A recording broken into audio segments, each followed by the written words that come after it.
Monsieur le ministre, merci pour votre accueil et merci pour la qualité de nos échanges. Ce déplacement, vous le savez, revêt pour moi une importance tout à fait particulière au regard de la relation très forte que depuis longtemps j'entretiens avec votre pays. Cette visite au Maroc est également mon premier déplacement international qui témoigne des liens profonds et anciens qui unissent nos deux pays. Ce partenariat d'exception se décline depuis de nombreuses années entre nos ministères et nos autorités et de nombreuses autres thématiques. Nous venons d'évoquer, Monsieur le ministre, cher Mohamed, les pistes de coopération qui pourront être explorées ces 2 prochaines années. Et nous avons pu constater que nous partagions très largement les mêmes priorités. La qualité de notre coopération s'illustre également dans l'entraide judiciaire. Et je tiens à cet égard à vous remercier sincèrement pour le traitement particulièrement efficace et diligent de nos demandes d'entraide pénale qui représentent pour nous le flux le plus important en dehors de l'Union européenne. En matière de lutte contre le terrorisme, nos autorités œuvrent de concert et communiquent de la manière la plus fluide possible. Et nous coopérons également efficacement en matière de lutte contre toutes les formes de criminalité organisée. Pour la matière civile, l'importance des liens humains entre nos deux pays, le nombre très important de Français résidant au Maroc et de Marocains vivant en France, nourrit les échanges et demandes d'entraide, particulièrement en matière de droit de la famille. Lors de votre venue à Paris l'année dernière, vous avez signé une déclaration d'intention sur les mesures de protection des majeurs vulnérables français susceptibles d'être prononcées par les juridictions du Royaume. Les premiers dossiers sont en train d'arriver. Ce sont des sujets importants concrètement pour la vie de nos concitoyens. Nous avons signé aujourd'hui une autre déclaration d'intention sur un sujet qui préoccupe également nos deux pays, celui dit des MNA, mineurs non accompagnés. Derrière cet acronyme et ces 3 lettres désincarnées, il y a surtout le destin d'enfants malmenés, et je sais combien la protection des mineurs est une priorité pour nos deux pays.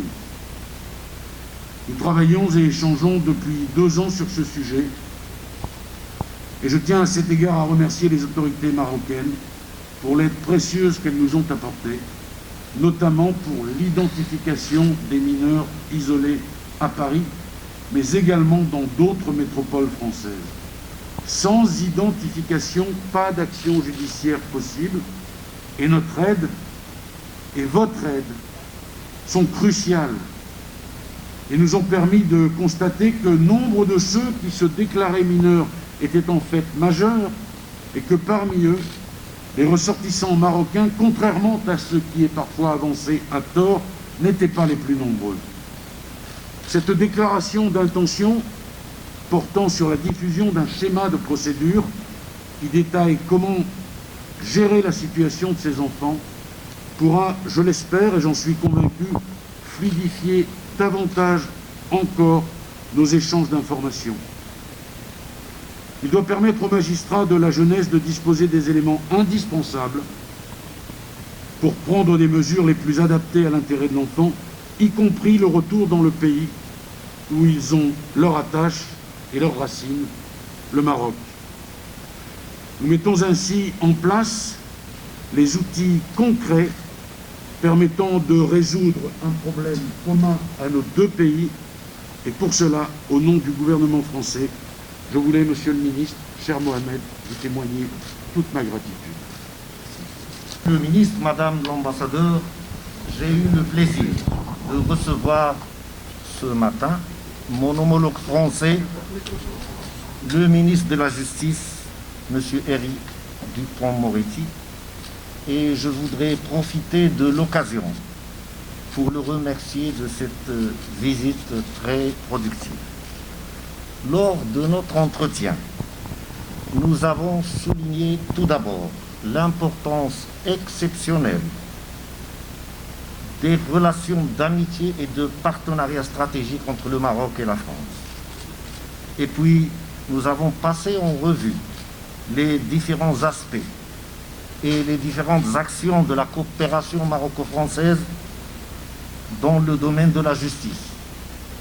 À cet égard, nous avons établi un bilan positif, satisfaisant, voire prometteur. Aussi, nous avons eu un échange approfondi sur les perspectives de ce partenariat, aussi bien en matière pénale qu'en matière civile, tout en réitérant notre volonté commune de renforcer cet édifice de partenariat à travers un certain nombre d'initiatives et de mécanismes, dont notamment la déclaration d'intention relative à la prise en charge des mineurs non accompagnés que nous avons signé tout à l'heure. Nos départements respectifs entretiennent des relations de coopération bien structurées, constamment adaptées aux nouvelles situations et fortement marquées par un dialogue dense et régulier. Et bien évidemment, nous tenons à ce que cette coopération puisse toujours être basée sur la confiance mutuelle, le partage des expériences, l'intérêt commun, et qu'elle soit plus particulièrement à la hauteur des relations traditionnellement excellentes entre le Royaume du Maroc et la République française. Merci. Attends, quelques formalités de vous accueillir en France. Quelques formalités, il sera... D'accord.